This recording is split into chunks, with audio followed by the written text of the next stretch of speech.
ለምን ሀቢት አስፈለገን?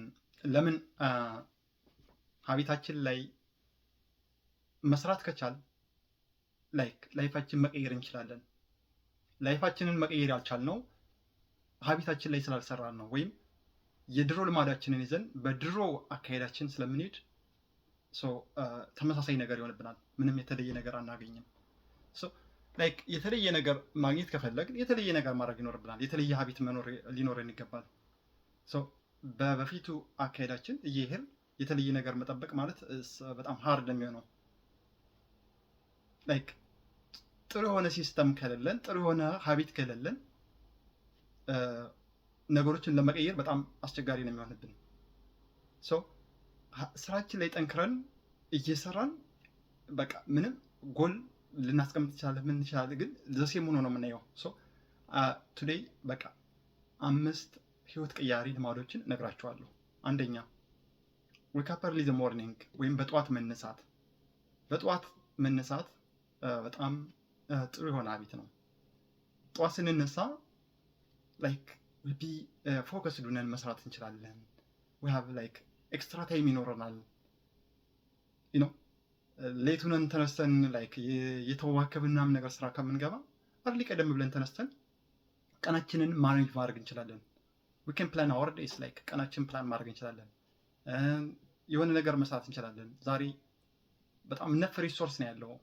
ወይ ካን ኦንላይን የሆነ ነገር ስኪል መማር እንችላለን። ዋትኤቨር የምንፈልገውን ነገር ማድረግ እንችላለን። ጠዋት ስንነሳ we have time. so time is very important እንድንለወጥም በቃ እንትን የሚለንም ታይም ሲኖረን ነው ስናገኝ ነው አይደለ? ያለ ጊዜ መቼም ምን ማድረግ አንችልም። ጠዋት ተነስተን ራሳችን ላይ የሆነ ነገር ኢንቨስት ማድረግ ይኖርብናል። ራሳችን ላይ ስንሰራ ህይወታችን ይቀየራል። ራሳችን ላይ ሀቢታችን ላይ ጥሩ የሆነ ሀቢት ዲቨሎፕ ስናደርግ ያኔ ነው ጊዜ ለውጥ የምናየው። ያኔ ነው በህይወታችን ላይ የተሻለ ነገር የሚመጣው እንጂ ፕላን ስላደረግን ብቻ ለውጥ አይመጣልንም።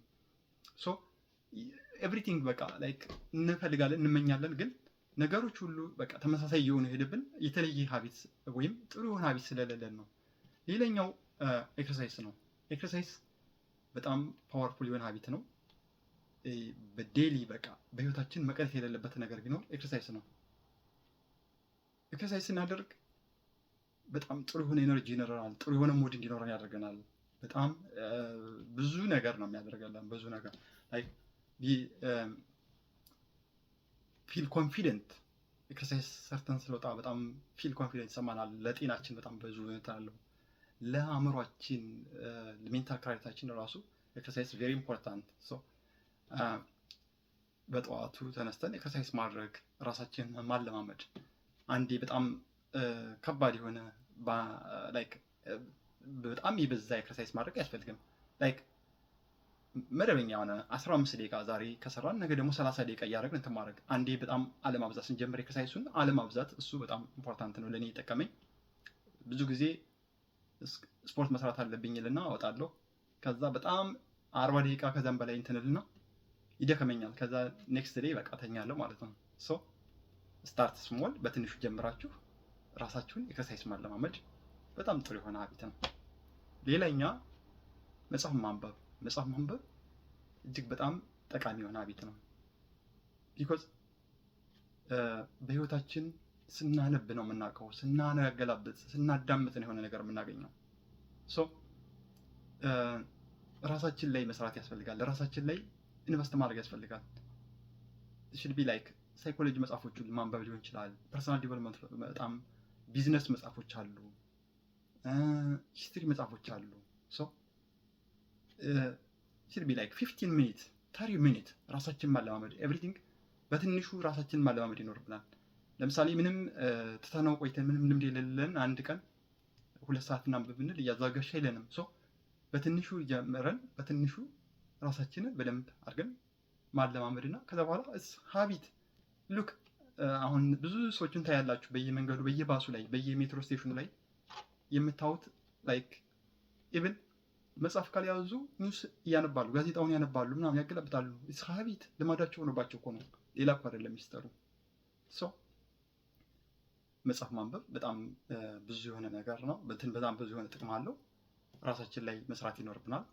ላይክ እያንዳንዱ ነገር እኛ ዛሬ በህይወታችን የሚያጋጥምን ነገር በተለያየ መልኩ በሌሎችም ሰው ላይ ሀፕን ያደረገ ነገር እና ብዙ ነገር ሪሰርች ተደርጎበት ሶልቭ የተደረገ ነው። ህይወታችንን ቀለል ያደርግልናል። ሌላኛው ግራቲቲዩድ በጣም ማመስገን ስንጀምር ነው ላይፋችን የተሻለ የሚሆነው። ማመስገን ስንጀምር ነው ደስታን የምናጠጥመው። ደስተኛ ህይወት ይሰጠናል። ማመስገን ደስተኛ ህይወትን እንደዚያ ይሰጠናል። ስናመሰግን ስላለን ነገር ስናመሰግን ሌላ በረከት ይጨመርልናል። ኮምፕሌን ባደረግነ ቁጥር ባማረርነ ቁጥር የባሰ ነው የሚመጣው። ተው እባክህ አታማር የባሰ ነገር ያመጣል ያሉ እነ ማዘር። ባማረርነ ቁጥር የባሰ ነው የሚመጣው። ስላለን ነገር ግሬትፉል መሆን በቃ ዛሬ ስለምንሰራው ስራ ቢ ሃፒ ኤንድ ግሬትፉል። ዛሬ ስለሰጠን ይህን ጊዜ ስለሰጠን ቢ ሃፒ ስላለን ስለተሰጠን ነገር ሁሉ አመስጋኝ ስንሆን እግዚአብሔር ደግሞ ለእኛ የተሻለ ነገር ያመጣልናል። ሌላኛውና የመጨረሻው ሀቢት አምስተኛው ሀቢት የስልክ ጊዜያችንን መቀነስ። ናውዴይስ ላይክ በጣም ከስልካችን ጋር አታችድ ሆነናል። ከስልካችን ጋር በጣም ኮኔክትድ ሆነናል። አይ ነው ኤቭሪቲንግ ያለ ስልካችን ላይ ነው። ያስፈልገናል አያስፈልግም እያልኩ አይደለም፣ ግን ኮንሰንትሬትድ ወይም ፎከስ ሆነን መስራት ከፈለግ ስልካችንን የተወሰነ ጊዜ ስክሪን ታይም መቀነስ ይኖርብናል። አስቡት፣ ከቲክቶክ ስንወጣ ኢንስታግራም፣ ከኢንስታግራም ስንወጣ ፌስቡክ፣ ከዩቲዩብ ስንወጣ በቃ እንዳለ ጊዜያችንን ኮንሱም የሚያደርግብን ስልካችን ነው። አንዴ if you need like ፎከስ ሆነና የሆነ ነገር ማንበብ ከፈለ ስልካችንን ሳይለንት አድርገን ቁጭ ማድረግ ይቆየናል። ስልካችን የትም አይሄድም።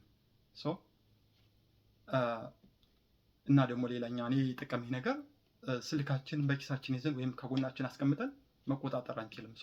ለተወሰነ ጊዜ ቢኮዝ በየሰከንዱ ቼክ እናደርጋለን ሄደን ማለት ነው። ለተወሰነ ጊዜ ከኛ ራቅ ያለ ቦታ ቶሎ ማግኘት ቶሎ መንካት በምንችልበት ቦታ ራቅ አድርገን አስቀምጠን ፎከስ ሆነን ስራችን መስራት። ፎከስ ሆነን ስራችን ከሰራን በኋላ ስልኩ የትም አይሄድም ይቆየናል። እነዚህ ነው በጣም ጥሩ የሆኑ ሀቢቶች ናቸው። እርግጠኛ ነኝ ትወዱታላችሁ። ጀምሩት። በቃ ዛሬ ነገ አትበሉ። በጣም ትልቁ ችግራችን ዛሬ ነገ አደርገዋለሁ፣ ኤክሰርሳይዝ ነገ ጀምራለሁ፣ ከነገ ወዲያ ቀጣይ ወር በኒው ይር ጀምራለሁ። ይሄ ነው በጣም ወደ ኋላ እንትን የሚለን የሚጎተም ማለት ነው። ስታርት ቱዴይ፣ ዛሬ ጀምሩት። በቃ ለሚ ስታርት ቱዴይ። በቃ ትንሽ ወክ አድርጌ ልምጣ እስኪ፣ ትንሽ ክብደት ሳብ ላድርግ፣ ቤት ውስጥ ስትረች ላድርግ። ልክ እንደዚህ ነገር ትንሽ ዛሬ ላንበብ ስትሉ ያኔ ነው እንትን የሚለው በቃ ሞመንቱ የሚጀምረው። እነዚህ እንትኖች ተጠቀሙባቸው። ቴንክ ዩ ኤቭሪዋን።